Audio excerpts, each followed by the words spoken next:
أعوذ بالله من الشيطان الرجيم بسم الله الرحمن الرحيم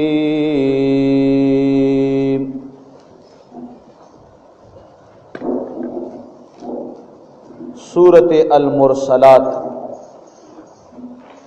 دیو کم دیشمی سپارے آخری سورت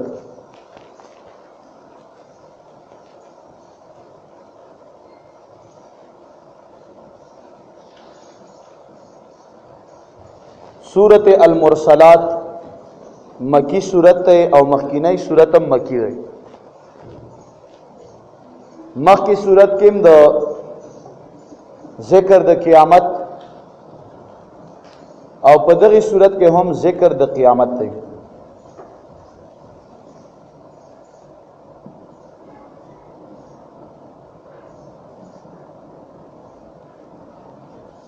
پدغی سورت کے 50 آیاتونه دي او دوی پکې رکوګانی دي الہ العالمین په مکی سورتونو کې خپل قدرتونه بیانوي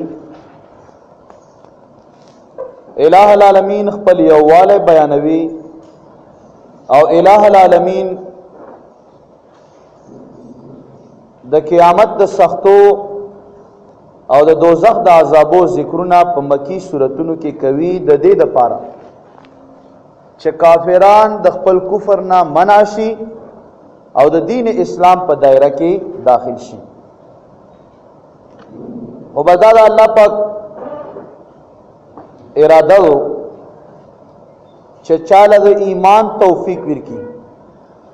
او چانه د ایمان هغه توفیق واخلي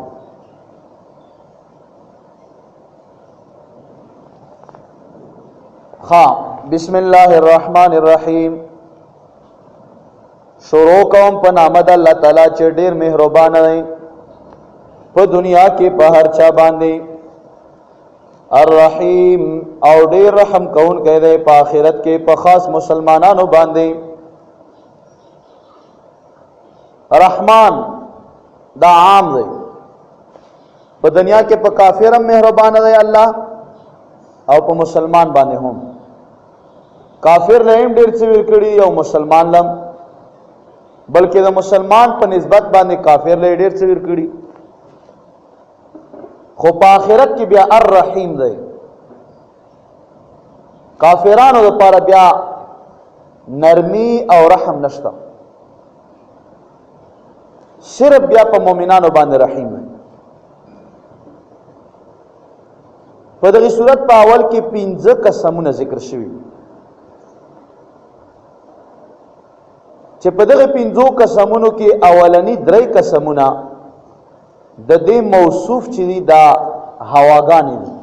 هوا باد او پسې چې کوم دوی فالفارقات فرقا فالملقيات ذکرا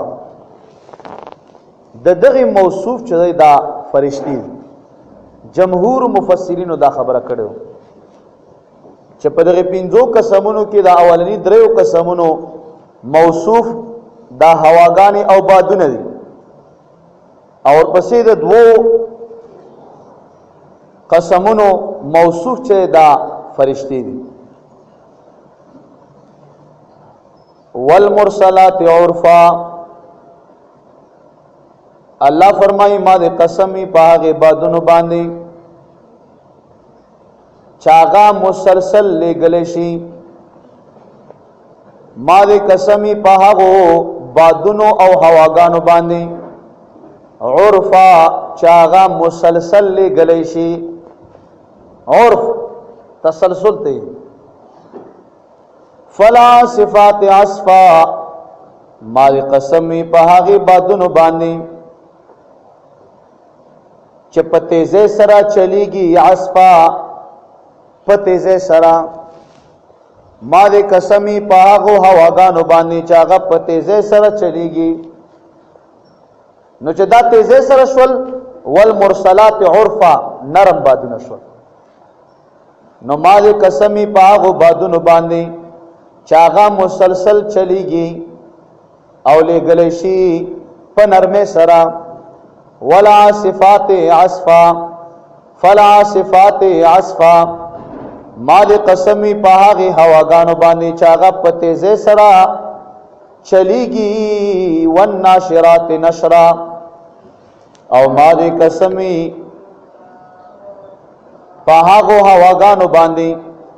چاغه خوریدون کی وی وریز ولرا هوا او چلیږي وریز خوري وری کی دا وریز د هوا په ذریعہ باندې د یوې علاقې نه بلې علاقې ته منتقل کیږي دا هوا چې د کوم ځای نه چلیږي دا د عرش عظیم نه لاندې یو غټه خزانه ده دا غینا دا هوا چودا چلیږي که نرمه هوا ده او که تیزه هوا ده فالفارقات فرقا ما دې قسمی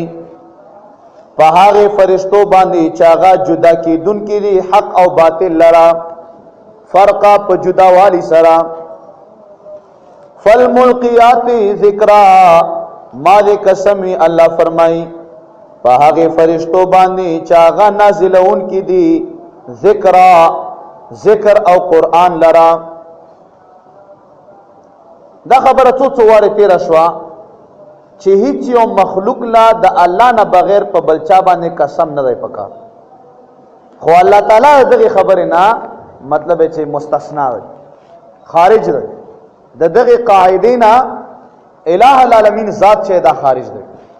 الله تعالی په ورځ باندې قسم کړي والصبح اذا اسفر والصبح اذا تنفس والفجر وليال عشر سبای باندې قسم خوړلې پشپې باندې قسم خوړلې قیامت باندې قسم خوړلې پرون تیر شو نفس لوامه باندې قسم خوړلې دلته وګوره په هواګانو باندې قسمونه خوړل شول په فرشتو چاغا نازلیدون کی دي ذکر لرا پاره قسم خوړل شو ما وتا اول خو قسم نه پکار خو کبیا ځنه داسې معاملې راغله چې قسم نه بغیر نه حل کیږي او ډیره غټه معاملې نو په دغه صورتحال کې بیا ته د الله په ذات یا د هغه په صفات باندې قسم خوري فالملقیات ذکرا ما دې قسمی پاغه پرشتو باندې چې نازلون کی دي ذکرا قران لرا چلا عذرا او نذرا د پاره د ختمولو د عذر او نذرا یا د پاره د يرولو کافر لرا مخلوق لرا جن او انس لرا قران پاک چې فرشتي نازلوي څه د پاره چې د کافر او عذر ختم شي چې په ورځ د قیامت دا عذر نه پیش کوي چې یا الله موږ له خو څوک را لګلې وای چې موږ ته دین منلې وای کنه نو موږ له خو څوک هم نه راغلي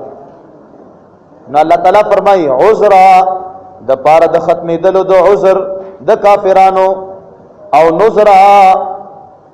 یا د پاره د يرولو د کافرو انما توعدون لواقع بشک د کوم شي چې د تاسو سره وعده کولې شي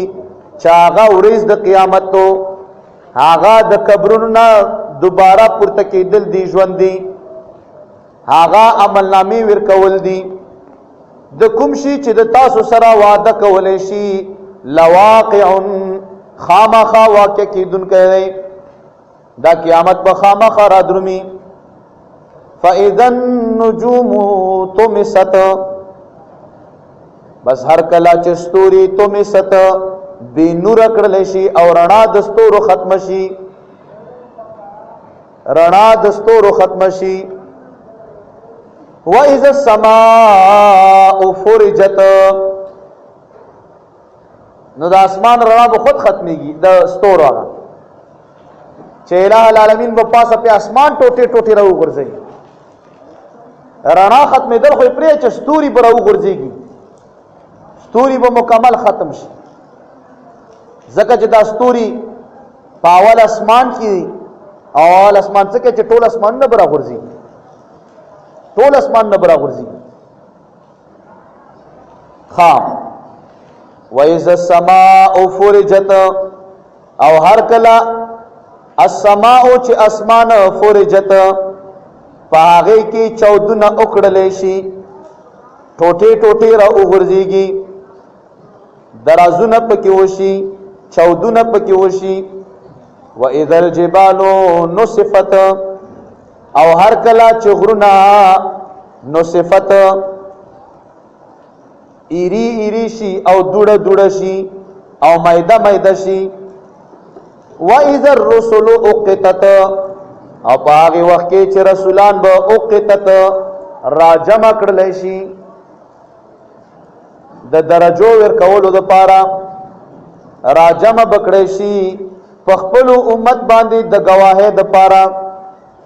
دا د قیامت هغه ورځ دا غرونه به دوړي دوړي شي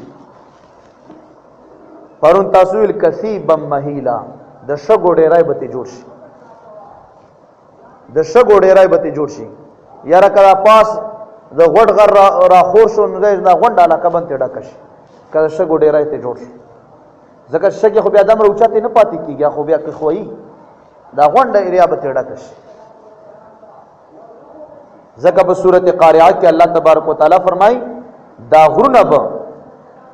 القارعه ما القارعه وما ادراك ما القارعه يوم يكون الناس كالفراش المبثوث وتكون الجبال كالعهن المنفوش دا غرونه به داسې شي دا غرونه لگا وړه پشان لړکیږي را لړکیږي دا غرونه به داسې شي لگا ډانډس شوی مالوچ غوندې به لړکیږي دمر ګور هغه هیبت ته پاغه ورځ باندې کنه په دا ورځ باندې داسې څوک نشته چې کوندیای څوک لړکای یا داسې ظاهری ته سبب نه ښکاری دا دغه ورځې دمر سخت حالت اذا زلزلت الارض زلزالها واخرجت الارض اثقالها زلزلہ براشي مختلف حالات دي کنه اسمان به ټوټه راو غورځيږي میرسترګه بلاندې پرتای سپوږمۍ بلاندې راو غورځيږي ستوري پر راو غورځيږي دریابونو باندې به اور ولګيږي دا غرونه په د شګو ډيري به ته جوړ شي ډېر عجیب غوندي حالات دي خو په دغه ټیم کې مؤمنان نشتا کافرانو باندې بدار څه وشي څوک په اسمان په ټوټه باندې مړ شي او څوک په زغره په تاړه باندې ولګيږي مړ بشي او څوک څرنګي او څوک څرنګي او د اسرافیل علیه السلام پاغش پهله باندې خباسم تمام خلق راو غږي ډیر ناشنا حالت دی د انسان عقل نو رسیږي چې خدای پاک دا بسنګ کی ها مکه کافرانو بدا ویلم چې قیامت چې راشي نو دا غرونه بچرته شي دا ډیر غټ شي نو الله فرمایل بار بار چې دا غرونه به ډانډسي مالوچ باندې لړکیږي قیامت ورځ ته دا مضبوط غرونه نه ټینګيږي او نه با اسمان دا چتره ټینګ شي دا هر څه به ختم شي او دا هغه ورځ دو چې اسرافیل علیه السلام مبارک به هم د دویم شپې نه بعد الہ العالمین دی وفات اخیره کې به دی وفات کیږي وَإِذَا الْجِبَالُ نُصِفَتْ او هر کله چې غرونه نصفت دوړه دوړه شي او هيري هيري شي وَإِذَا الرُّسُلُ أُقِّتَتْ او هر کله چې پیغمبران مبارکان رسولان مبارکان أُقِّتَتْ راجمع کړل شي لأي يوم أجلت د کومې ورځې د پاره أجلت رستو کړی شوی وو دا انبیاء کرام لأي يوم د کومې ورځې د پاره أجلت رستو کړی شوی وو دا انبیاء کرام ليوم الفصل هغه ورځې د جدای د پاره د پیغمبرانو دا گواهی چې وعده رستو کړی شوی و وما ادراک ما یوم الفصل او تا ته پتو اے محبوبا علیه الصلاۃ والسلام چا غوریز د جدای کوم اوریزو ویل یومئذ للمکذبین تبعید په دغه اوریز باندې د درویغو نسبت کوونکو خلقو د پاره تبعیدو په دغه ورځ باندې هغو خلکو دپاره چې هغه دین اسلام ته د درویغو نسبتونه کوي. ویل جامع البیان حدیث را نقل کړی، نبی کریم صلی الله علیه و آله وسلم فرمایي ویل په دوزخ کې داسې یوه کنده و چې دغې نه غټه کنده ما بله نه ولیدلې. ویل نبی علیہ السلام فرمایي داسې یو وادي و، داسې یو کنده و چې په دوزخ کې دغه نه سخته کنده او غټه کنده ما بالکل نه ولیدلې. او دا هغه شی دی په دغه ځای کې به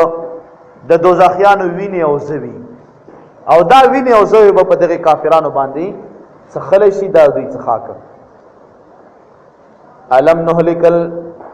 نهلک الاولین، آیا مونږ نو هلاک کړي الاولین هغه مخکینی خلق، فرعونیان او عادیان او سمودیان. ثم نتبعهم الاخرین، بیا مونږ ورپسې کړل د دوی پسې الاخرین رستونی خلق. مخکینی کافران هم تبا کړل، رستم ډیر کافر تبا کړل. جنگ بدر کې اویا کافران مردار نشول. په نورو ډیرو ځایونو کې کافرانو له مطلب چې الله تبارک وتعالی عظیم سزاګانې ورکړي. کذالک هم دارنګې نفعلو مونږ کوو بالمجرمین، مجرمانو سره دغه کار. ویل یومئذ للمکذبین، هغه ویل کنده دو په دغه ورځ باندې د دروغو نسبت کوونکو خلقو دپاره. الم نخلقکم من ماء مهین، آیا مونږ نه پیدا کړي تاسو من ماء مهین دا هغې اوبو کمزورنا. الله فرمایي د کمزورو اوبو نه مې تا تخلیق وکړو، پیدا مکړو. فجعلناه، بس مونږه وګرځولې دغه اوبه او دغه منی فی قرار مکین، پاغه ځای کې مکین چاغه محفوظ ځای دی. فی قرار پاغه ځای د قرار کې مکین چاغه محفوظ ځای دی، چاغه رحم دی. بچی دانا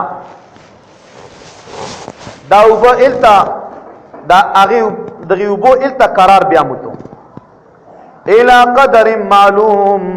یو معلومې نیټې پورې، یو معلومه اندازې مطابق مونږ دغه اوبه په دغې رحم کې وساتل. حدیث مبارک دی، مشهور حدیث دی. الله تعالی چې کله د کومو اوبو نه د انسان پیدا کولو غواړي نو 40 ورځې دا اوبه دا پاغه بچیدانه کې همداسې وي. 40 ورځې چې تیری شي پاغه کې لږ ټینګوالی راشي،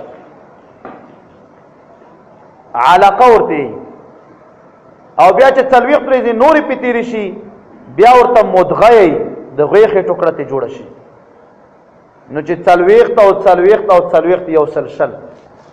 نو په دغه ټیم کې الله تعالی پکې اندامونه هم جوړ کړي وي او په ده کې بیا روح واچي. نو دا بچی بیا د مور په ګېډه کې 4 میاشتو په موده کې یا د دې نه زیات هغه ژوندی شي او په هغې کې روح واچولی شي. په دغې طریقې سره الله تعالی د دغې بچي مطلب چې پرورش کوي او د دغې ماشوم یا د دغې ماشوم الى قدر معلوم، یو معلومې اندازې پورې. فقدرنا بس مونږه اندازه کړې ده. فنعم القادرون، نو ډېر ښه قادرون اندازه لګون کیو. مونږ د دغې بچي دپاره یو اندازه لګاله. بس دا د الله تبارک وتعالی شان دی. په دې ځینې خبرو کې خبرې نه وي پکار. لکه بله چا ووي چې یاره په دې روژه کې وتر په جمع دي او روژې نه بغیر همداسې، نو دا څه ده؟ ما ورته ووایم چې یاره زم تا نه یو پوښتنه کوم چې دا ماسپښین 10 رکاته څه لري، دا د ماښام 15 رکاته څه لري؟ په دې ځینې خبرو کې برونو تاسو چیړ نه کو. بس دا داسې راغلي، ضرور نه چې دین اسلام کومه یو خبره مې چې ما ورته عقل خامخا ورورسېږي، دا ضرور نه. او دا کیدای شي چې دین اسلام یو خبره وي، د شریعت یو مسله وي او د ما او تا ذهن هم ورسیږي. لکه مثال په تور باندې په شریعت کې د زنانو د پاره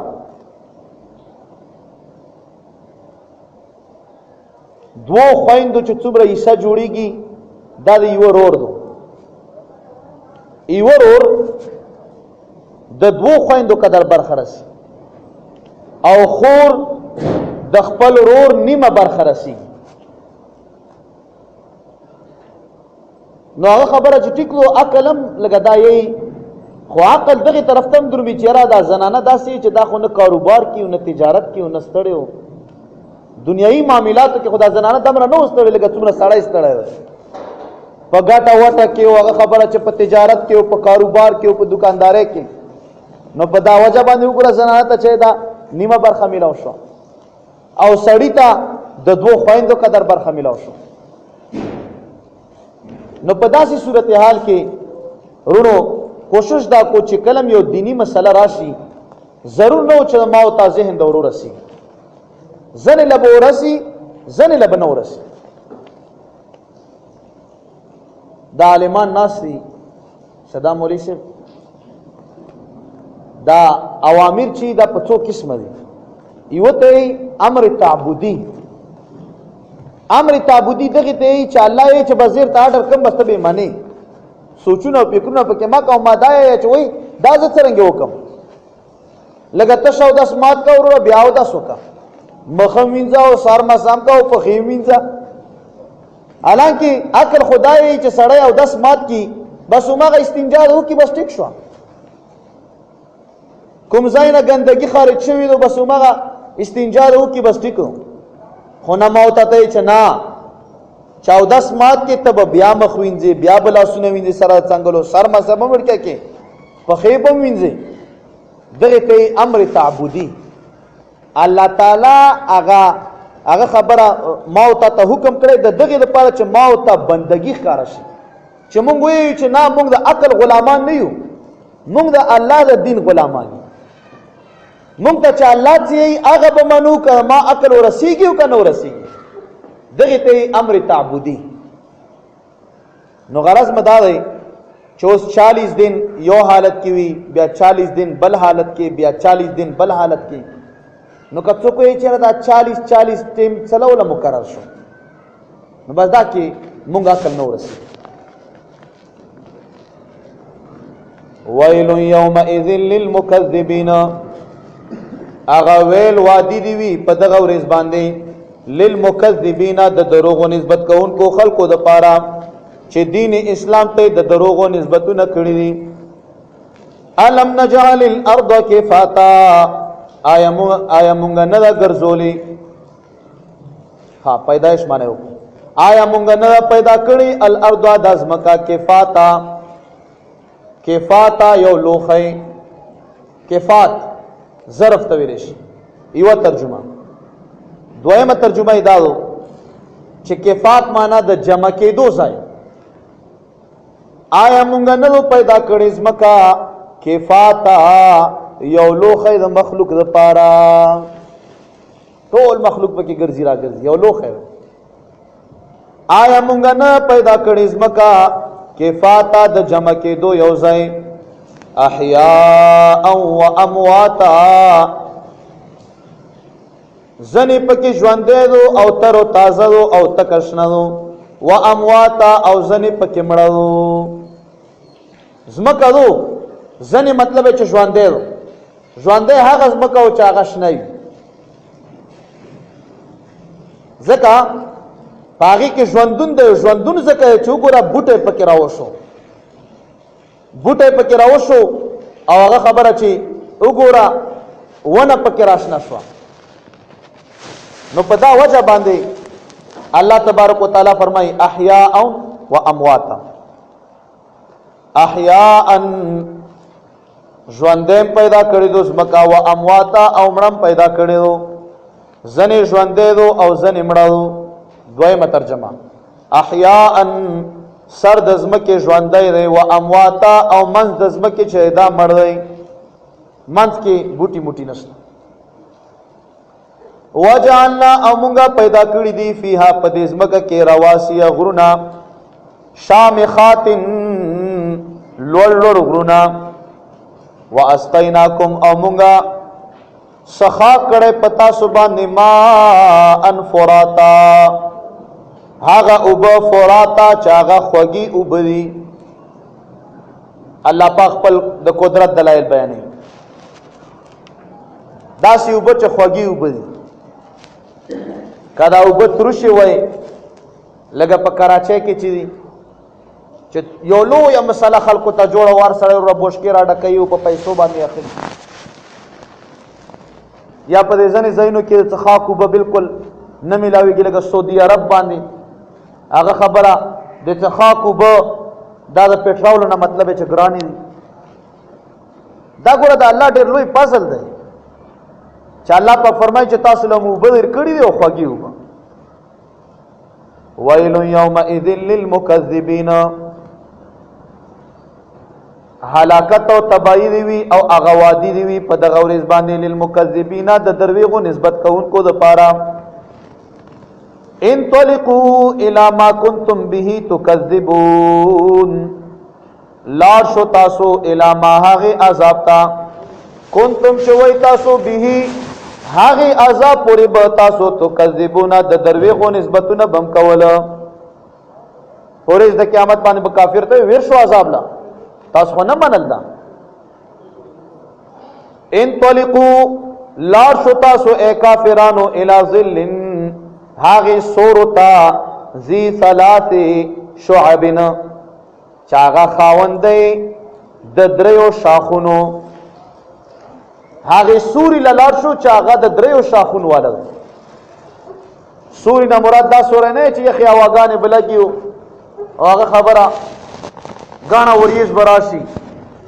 او پوریز د قیامت باندې بکنده کافر په سہولت کی وی نا. دلتا د سوری نا مراد اغه لمبی د تشی دی د دوزخ. کله چې اور لګیدلې نو اغه لوګي وی کنه نو اغه لوګي او قسم له سورې جوړ کړي. خدا داسې سره وي چې سراسری عذاب دی. ځکه چې د اور اغه لوګایم عذاب دی کنه. څوک چې په اور کې وی الله موږ تاسو ته حفاظت نصیب کړي. نو هغه باندې اور لګیدلې نو هغه لوګایم په عذاب دی، بوی خراب وي او مطلب ہے چې هغه اور خاصم عذاب. درې شاخونو والا اور دی. څو شاخونو والا؟ پاس اور، لاندې اور او مخې تم اور. درې شاخونه لري. داسې عذاب پاس او لاندې او مخې.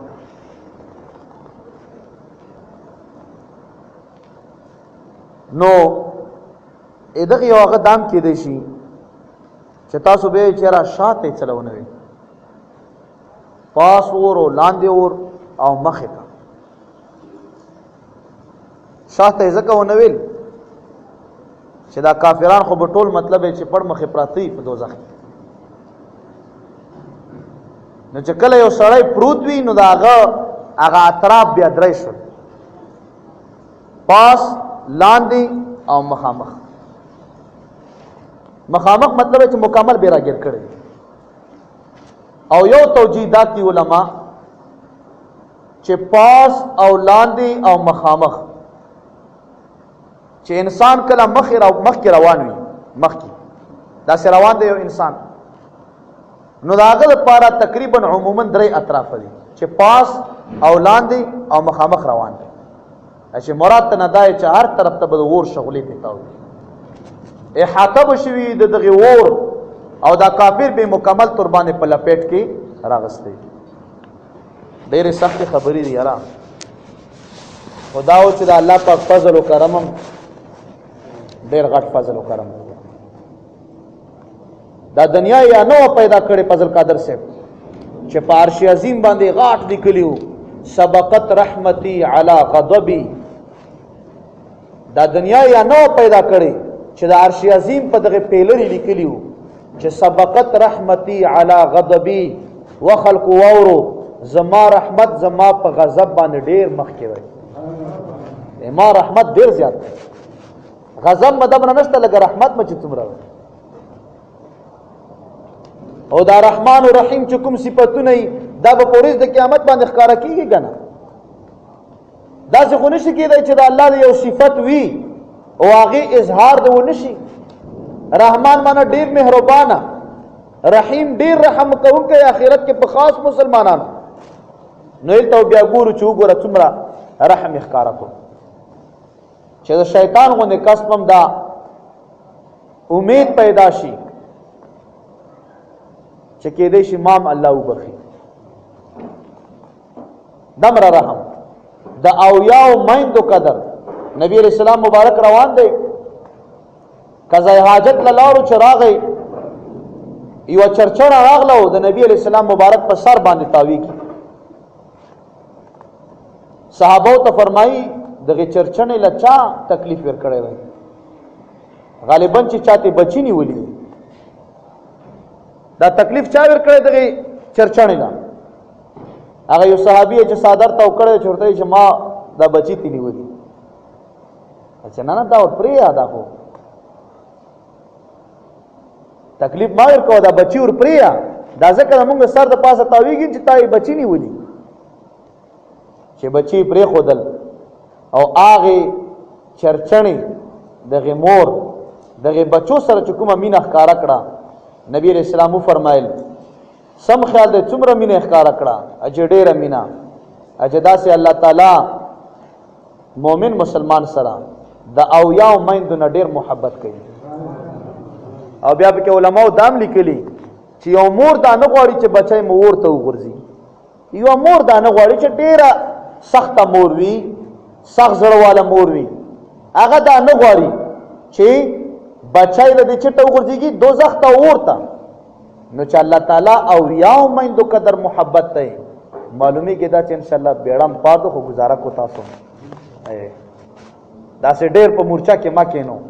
مخالفت کې ما کینو ایوا مورچه نه غواړي چې د ما بچای باندې ور ولګيږي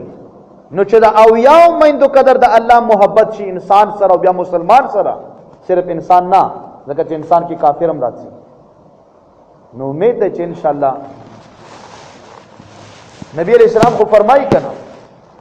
اجه سورت اخلاص چې نازل شو او یو بل سورت خو نبی علیہ السلام مبارک اچھا ما دا یقین پیدا شو چې ما مطلب الله عذاب ورنکی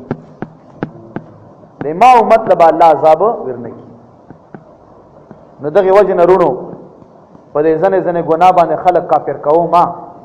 چې نه نه بس لاړو کافر شو په عمل باندې څوک نه کافر کیږي خو عمل پکار دی دا عمل ضرورت دی ځکه چې پوریز د قیامت باندې عمل نامه هم دغه د عمل نامه وو پوریز د قیامت باندې دغه ریزلټ او دا تا امتحان چې شوی دی دا ډینسی دا عمل نامه دا هم دغه عمل نامه او چې تا عمل پکې لیکل شوی دی نو عمل وکا چې نمبر یې خیر راشي ډېر نمبر جمع شي نو ځکه الله پاک فرمایي چې داسې اور دی چې هغه د دریو شاخونو والا اور دی مراد ته نه دا چې احاطه محیط بوي په دې کافر باندې لا ذلیلن یخ سیره پکې نشته ولا یغنی من اللهب او نه بچ کوي دغه کافر دغه وریزي چې کومې د لوګو والی من اللهب د لمبونا ان بشکا دا دوزخ چې ترمی بشررن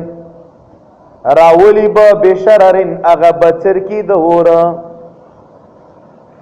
ترمی ولی با دا دوزخ بشررن اغا بچری د دغه اور په تنور کې چې اور ولګيږي نو که خیال هم کړی یا سپرغه ته لاړ شي په هوا کې ختم شي دا سپرغه یادای دوزخ بل سپرغه راولي څومره سپرغه دي کل قصر پشان د بنگلې لګا یو لوی بلډینګ را پړستوي هغه بچر کوي او هغه رڼا او هغه مطلب چې لږه غوندې سکارواټه چا په هوا کې پورته شو په هوا کې ختمه شوه دا به د دوزخ دم روي لکه یو لوی محل کأنه لکه چې دا سپرغې به جمالت الصفر د زیړ اوښ په شانې وي خلک چې سپرغې به د اوښ قدر وي دغه ځای دی ښه کأنه لکه چې دا قصر او دا بنگلا او دا سپرغې چې قصر په شان ښکاري جمالتن د زیړ اوښانو په شان بوي جمالتن د اوښانو په شان بوي صفرن اغه اوښان چې تک زیړ وي لمبیم زیړی دي او اوښان هغه تک زیړ اوښ دمره بیا هغه سپرغې وي خانو چې سپرغې دمره اوچته شي او د کافر په دې مزغوره وګرځېږي نو دا یا بېل عذاب په اور کې خو هسې واوړي راواوړي زه ورتو د سیخ غوندې چې نور مطلب چې دا سپرغې په بنګلو غوندې راغورځېږي او د مازغه په تویږي او بیا یې الله ټیک کوي بیا کلما نضجت جلودهم بدلناهم جلودا غیرها لیذوق العذاب الحریق الله فرمایي د کافرانو چې کله دا چمړي وسیږي نور بورله بدل کم د دې لپاره چې د عذاب مسلسل وڅکي سم برابر شي چمړي به سیږي بیا بروغيږي بیا بسیږي بیا ویل یومئذ للمکذبین ویل دی په دغه ورځ باندې هغه کسانو د پاره چاغوي د دروغو نسبت کوي دین اسلام ته او نبی علیہ السلام مبارک ته ویل وختي مو ویل نبی علیہ السلام فرمایي دوزخ کې یو وادي ته نه غټه وادي بل نشته د دوزخیانو ویني او زوی دی پکې نو الله یې چې دغه خلکو لپاره ویل دی ویل معنی دا چې هغه ویني او زوی هغه دوز هغه واده کې به دوی پراته وي هذا یوم لا ينطقون دا ورځ د قیامت چلو لا ينطقون کافران به پکې خبرې نه کوي ځکه چې ډېره غټه ورځ دو ځنې موکو کې به خبرې کوي ځنې موکو کې به پښتنې تکېږي ځنې موکو کې به ودارالې وي ځنې ټیم کې به خبرې نشي کړی ولا يؤذن لهم او اجازت به نشي ورکولی دغې کافرانو ته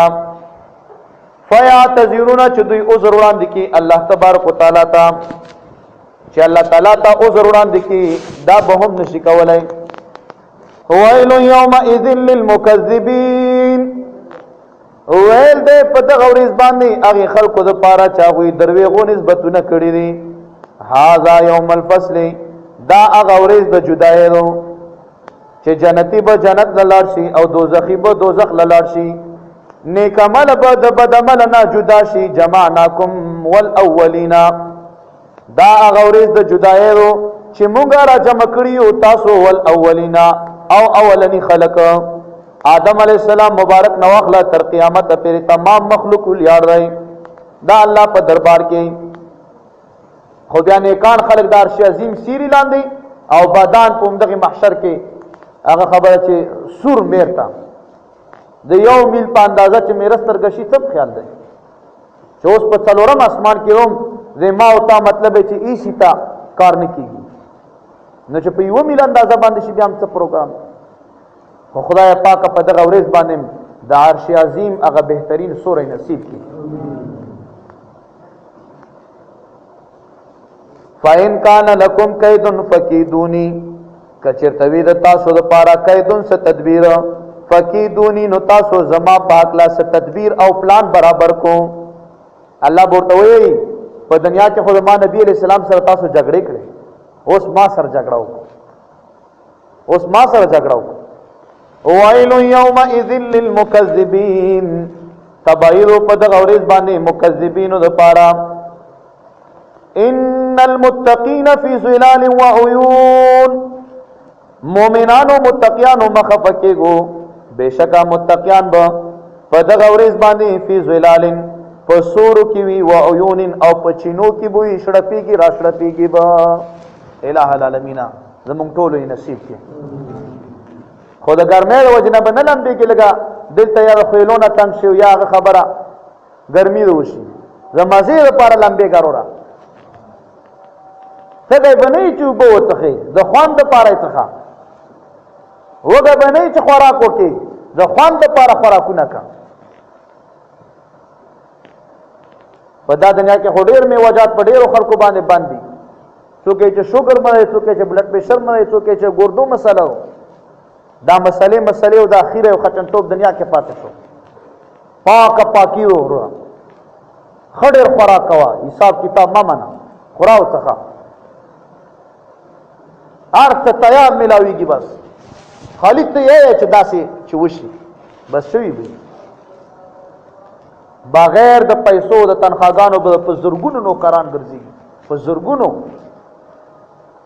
80,000 خادمان د کمزوري جنتی دا بوي